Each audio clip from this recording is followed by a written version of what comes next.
Ilang araw makalipas mag-viral ang Boracay Party video ng aktor na si John Estrada, kasama ang babaeng foreigner na kilalang si Lily Holman na pinagseselosan ng misis niyang si Priscilla, ay nag-post ang anak ni John na si Kyla Estrada ng picture kuha sa ospital habang tila nakakonfine ang kanilang ama kasama ang kapatid niyang si Ina Estrada.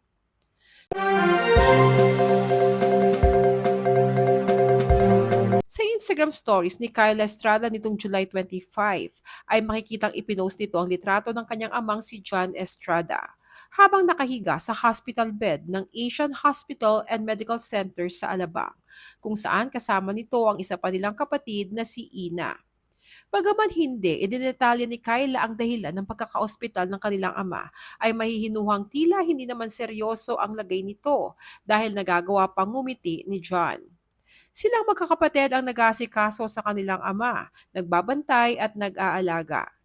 Hindi lingid sa kaalaman ng marami na iniwan si John ng misis niyang si Priscilla Mireles nang lumipad ito patungong Brazil kasama ang kanilang anak para daw makapag-isip-isip sa future nilang mag-ina.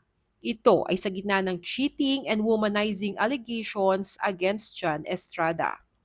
Matatanda ang ibinunyag ni John kamakailan na bago siya tumungo ng Boracay para makapag-unwind ay on break daw sila ni Priscilla, na tila ibig sabihin ay parang cool off muna silang mag-asawa.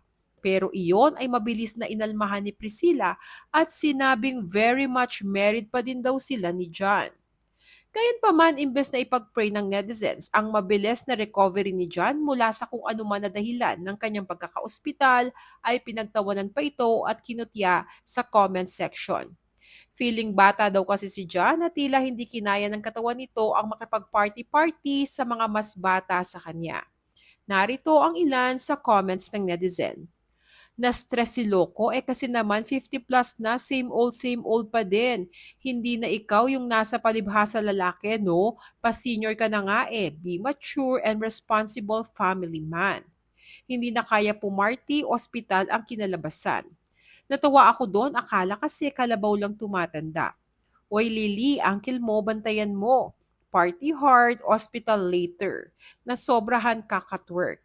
Sorry to say this, but someday he will realize he is not young. His body will give up to age and realize how bad he treated women.